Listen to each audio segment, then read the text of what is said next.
You don't actually struggle to change. You struggle to stay changed. Your life is full of versions of you that never stayed. The healthier you. The more confident you. The one who sets boundaries.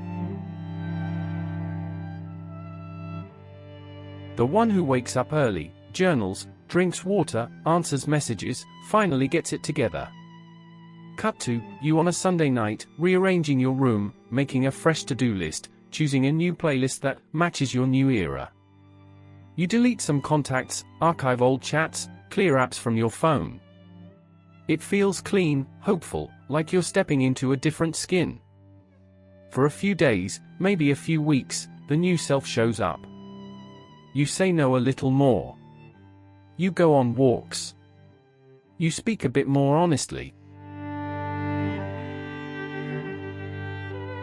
You post something slightly braver, write a caption that sounds more like you. And then, something happens. An argument. A long week. An unanswered message. A familiar loneliness. Almost without noticing, you slide back into old habits. You over-explaining again. You ghosting people who matter. You losing the routines you swore would save you. You watching yourself, a little disgusted, thinking, here we go again.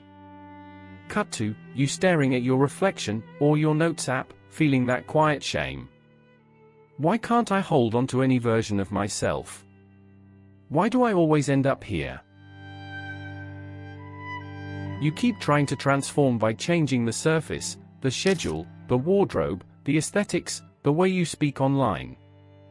Deep down, something in you knows, it's not fake. You do want those changes. But there's another layer that doesn't get touched. The part of you that still believes it has to stay who it was to be safe. You feel torn between two forces. The pull toward who you want to become. And the gravity of everything you had to be to survive. This is where the psychology of self-transformation starts. Not with a list of habits, but with the question underneath all your failed, new eras. What part of you is convinced it won't be loved, or even allowed to exist, if you actually become someone else? Self-transformation becomes clearer when you realize this. You haven't just had phases. You've had different strategies for staying attached. Think back to who you were asked to be when you were small. Maybe you were the responsible one, praised when you held everything together, quietly tolerated when you were messy, emotional, needing help. Maybe you were the peacemaker, valued for smoothing tension, invisible when you had your own anger. Maybe you were the achiever, celebrated when you performed, subtly withdrawn from when you failed or slowed down. Maybe you were the easy child, no trouble, low maintenance, the one who learned early not to ask for much. Cut to little you in a hallway, listening for the weather in the next room, moods, tones, footsteps. Your system is already calculating, who do I need to be right now to keep everyone okay? That self you think of as your personality is, in many ways, a long-practiced posture. Your nervous system's favorite attachment strategy. A shape you learned to hold so people wouldn't leave, explode, collapse, or ignore you. So when, years later, you decide, I'm going to be different now, you're not just changing habits. You're threatening the identity that once kept you emotionally alive. You say, I'll set boundaries.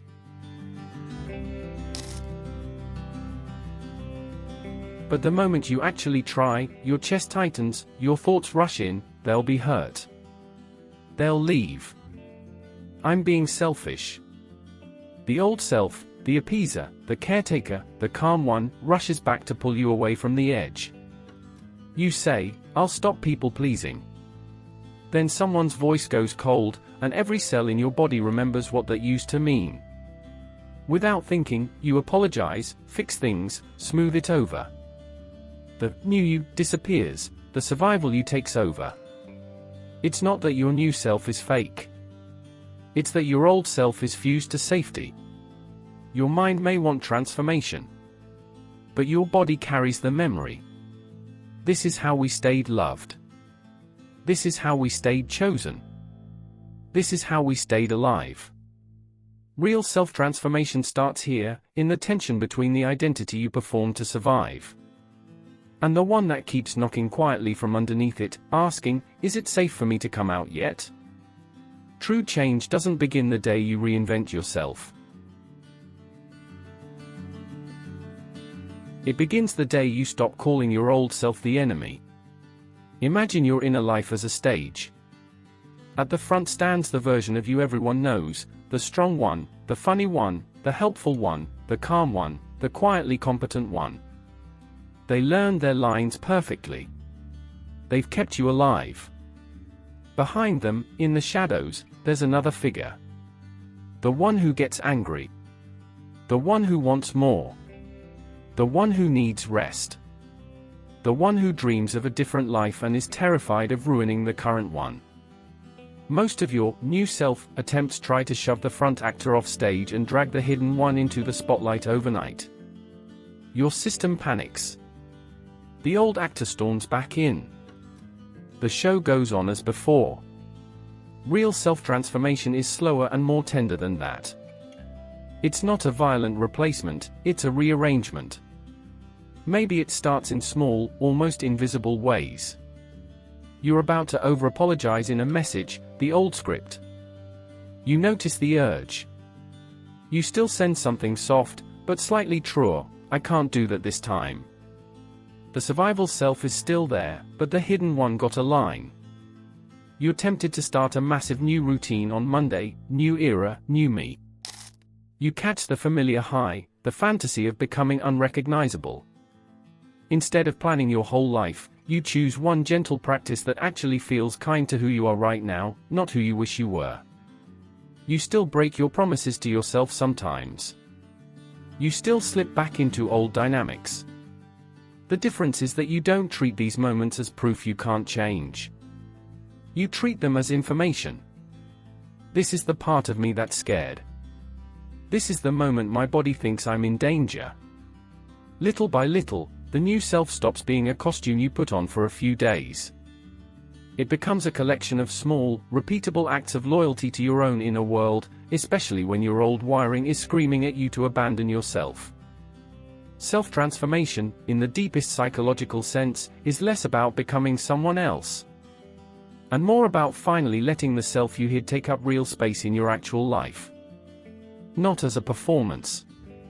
Not as a perfect version. But as the quiet, steady truth that remains. When you stop living only as who you had to be, and start living, inch by inch, as who you actually are.